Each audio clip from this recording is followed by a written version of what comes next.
What if I told you the most powerful revenge is completely silent? So silent, it keeps the person who hurt you awake at night, replaying every moment. Have you ever wondered why some people suddenly regret losing you, only after you've stopped reacting? There's a moment quiet, invisible, when the person who wounded you realizes they no longer have power. And that moment hits harder than any words you could ever say. Do you really want to know what keeps someone awake long after they've hurt you? It's not the angry 2 a.m. messages. It's not the impulsive blocking and unblocking just to check whether they still care. And it's definitely not those passive-aggressive posts hinting at your pain. All of that, it's noise. And noise is cheap. The harsh truth is this: the greatest punishment you can deliver isn't hatred, it's erasure. Today, I'm going to show you 5 silent habits. 5 psychological strikes that cut deeper than anything you could scream, text, or post. And once you use them, something strange begins to happen. They, the arrogant ones who walked away, betrayed you, dismissed your worth, start becoming quietly obsessed with you. Guilt creeps in. They watch from afar. Some even come crawling back, desperate for a second chance, hoping to reclaim a seat in your life. But here's the delicious twist: when they finally return, begging, and trust me, many of them you might realize you don't need them anymore. Forget the soft, sentimental advice floating around online. This is not about emotional weakness. This is the strategy of the strong. This is Stoicism in motion. So let's begin. Habit 1. Treat them like a stranger. When someone hurts you, their ego is waiting for a performance. They expect tears. They expect yelling. They expect you to crumble, to break, to fall apart. Why? Because whether it's desperate love or furious anger, both reactions send the same message: you still matter to me. You still control my emotions. But you're not giving them that satisfaction. Instead, you give them the cold, detached treatment of a stranger. After the wound is inflicted, you show no anger, no sadness, no emotional collapse. You become almost empty. If you ever bump into them on the street, you simply offer a polite nod, maybe a short hi, and then you keep walking. No long conversations to clear things up. No dramatic looks. No emotional leftovers. You are polite, but cold as ice, and that single act, it shatters their ego into 1,000 pieces, because it creates a terrifying void inside their pride.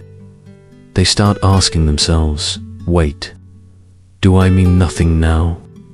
Yesterday, I was the center of their world. Why am I invisible today?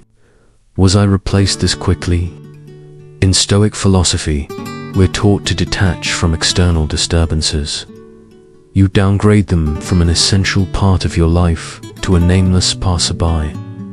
You delete them from your emotional operating system, just like removing a useless app from your phone. They're not an enemy. They're not a friend. They are nothing. And remember this: hatred is not the opposite of love. Indifference is. When you treat them like air, you're saying, without a single word, your power here has expired. While they spiral, trying to understand why you're not devastated, you remain in absolute calm. There's real peace in that power. But be careful. Many people fail right here. They pretend to be cold while secretly checking for a reaction, hoping the other person notices their silence. Don't do that.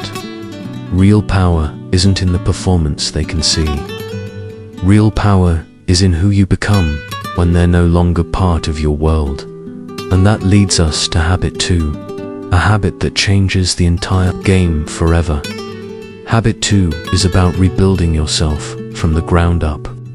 You rise, you grow, you thrive completely without them. Now that they're gone, the stage is empty.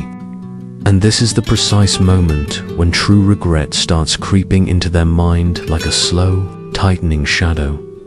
While they picture you curled up at home, miserable, broken, lost, you do the exact opposite. You upgrade your circle. You surround yourself with new people, better people. People with ambition, positivity, integrity. People who laugh loudly with you, who encourage you, who respect you, who support the future you're building step by step. You go to new places. You learn new skills. You expand your world in ways they never imagined. And most importantly, you allow your happiness to shine in a real, unfiltered way, not the posed, performative kind you upload to Instagram, hoping they'll notice. I'm talking about authentic joy. The kind that shows up in candid photos, in the light in your eyes, in the effortless way you smile beside your new friends' friends who truly value you. And this destroys them from the inside. Picture them secretly checking your page, because yes, they will. They expect sadness. They expect loneliness. They expect proof that their absence ruined you. But instead, they find you glowing. You're surrounded by incredible people, and suddenly their mind starts screaming, who are these new people? Why are they laughing so much? Why does he look happier without me? Why do they look even better now that I'm gone? Then comes the sharpest knife to their ego. They realize they could have been in that picture. They could have been standing next to you in that new, expanding life. But they threw their VIP ticket into the trash with their own hands. They watch others treat you like a treasure, and it hits them hard. They were the fool who tossed that treasure away. Jealousy mixed with regret becomes a powerful poison. Every photo of you smiling, every achievement you post, every moment of joy you share, is another drop of that poison dripping slowly into their mind. You prove a brutal truth they never wanted to face. They weren't your destination. They were the obstacle. You never needed them to build a beautiful life. You only needed them to leave, so something better could finally enter. As Seneca said, do not stumble over what is behind you. Run forward into a light so bright the shadows of your past can't keep up. Habit 3. Control your reactions. Silence is what defeats their manipulation. This is the hardest habit, but also the most powerful. I call it becoming the stone wall. Someone who has hurt you will eventually test the waters again. They'll poke at you. They'll post sad, dramatic songs. They'll upload cozy pictures with someone new just to get under your skin. They'll gossip about you to mutual friends. They'll try every pathetic trick in the book for one thing: your attention. Habit 3 is simple. Do not react. They try to provoke you, you don't respond. They try to make you jealous, you don't flinch. They spread rumors, you shrug and keep living your life. This is the Stoic art of ignoring. Epictetus taught. No one can harm you unless you allow them to disturb you. When you react, you hand them the remote control to your emotions. You press the anger button, they smile. You press the jealousy button, they win. But when you stand like a stone against their waves, they panic. Your indifference becomes psychological torture to a manipulator. They want to see you hurt. They need to feel they still matter. And when their actions bounce off you like raindrops hitting an umbrella, they begin spiraling downward. And trust me, they'll try harder. They'll send a casual message like, "Hey, how have you been?" They'll bring up old memories, hoping to stir something inside you, but you remain exactly the same, calm, distant, untouched. Their presence feels like nothing more than a mosquito buzzing around your ear, and you're not even bothered enough to swat it away. The message you send is brutal. You can no longer make me happy. You can no longer make me sad. And you definitely cannot make me angry. You have lost all power. When they finally realize they hold zero influence over your emotions, their ego cracks.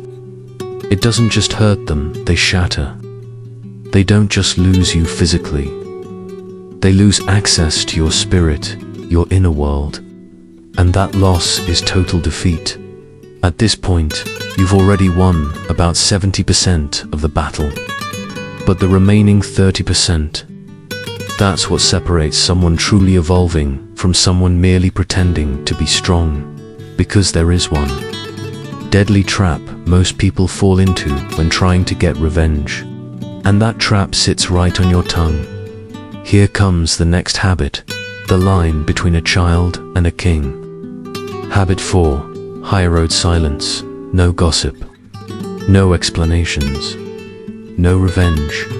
This habit may sound unrealistic in today's call-out culture, but it is the hidden weapon of a disciplined, stoic mind. When people ask what happened, when they ask about the person who hurt you, you don't insult them. You don't expose them. You don't list every horrible thing they did. You don't play the poor victim. Instead, you answer with one calm, sharp sentence. Things didn't work out. I'm focused on better things now. That's it. Why? Why not destroy their reputation to feel better? Because silence is class. The person who hurt you expects a mud fight. They want you to explode, accuse, expose them. Because the moment you do, they get to say, "See, they're crazy. I'm glad I left." Your anger becomes their excuse. Your pain becomes their shield. But when you choose the high road, you tear that shield away. Imagine this. A mutual friend goes back to them and says, "I saw your ex today." They didn't say one bad thing about you. They just said they've moved on.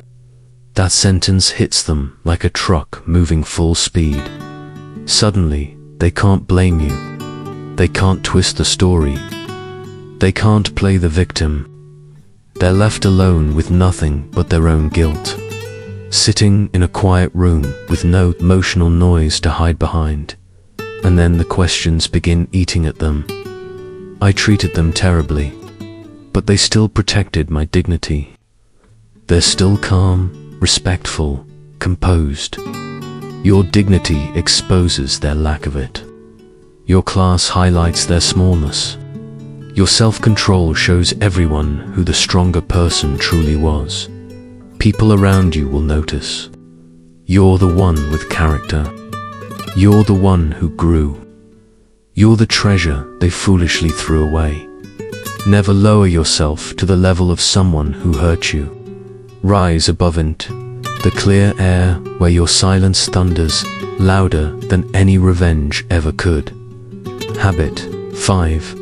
Silent forgiveness. This is the final step. The most powerful habit of a truly free soul. Deep in your heart, quietly, privately forgive them. Wait, don't scroll. Just hear this part. You don't forgive them because they deserve it. They might never deserve it. You don't forgive them because they apologized. They may never apologize. You forgive them for yourself. Stoicism teaches this truth. Holding on to anger is like drinking poison and hoping the other person dies. As long as you continue to hate them, a part of you stays chained to them. The chains of resentment are even heavier, even tighter than the chains of love. They still occupy your sleep, interrupt your meals, and slip into your thoughts when you least expect it. So cut that chain. Let it fall away. Release it like a balloon drifting up into the sky until it becomes a tiny dot and disappears. But here's the part people misunderstand. Never tell them you forgave them. Don't send a text saying, "I forgive you." Don't meet them for some warm, peaceful moment of closure. No, you forgive silently and then you walk forward. Why keep it quiet? Because silent forgiveness is the highest form of freedom. When you forgive without announcing it, you reclaim every ounce of your energy. The pain stops waking you at 2 in the morning. The bitterness stops haunting the moments that should have been good. You become lighter, unburdened, truly free, like a bird slipping out of an open cage and disappearing into open air. And believe me, they will feel that shift. Even without seeing you, energy never lies. When someone mentions your name, when they catch a glimpse of you from across a room, they'll sense something has changed. You no longer drag the weight of old wounds. You're glowing. You're centered. You're at peace. And that terrifies them more than anything else, because it means you didn't just move on. You transcended, not half-healed, not pretending, but completely done. They realize there's no apology big enough to open the door again. Nothing they say can undo the damage. You've processed every piece of emotional data and then deleted it entirely. That's when the deepest regret sinks into their bones. A thought hits them. I hurt someone kind enough to forgive me. Someone good, and now I can never reach them again. They've flown too far beyond my grasp. Your forgiveness is a gift you give to yourself, but ironically, it becomes the greatest loss of their life. Conclusion: look closely. Our path is not the path of petty revenge. It is the path of rebirth. These 5 habits were never created just to make someone regret losing you. Their true purpose is far greater. They guide you back to yourself. When you treat them like a stranger, you honor your present. When you upgrade your life, you honor your future. When you refuse to react, you honor your emotions. When you take the high road, you honor your dignity. And when you forgive, you free your soul. Stop wasting even one more second thinking about how to make them hurt. The sweetest revenge is this. One day you look back and realize they simply don't matter anymore. You've already won. Not because you beat them, but because you rose beyond them. If you're ready to release the past and step into the brightest chapter of your life, comment below, "I choose myself," and don't forget to subscribe to Life Through Stoicism and turn on notifications. This is only the beginning of becoming unbreakable. Thank you for listening. Live strong.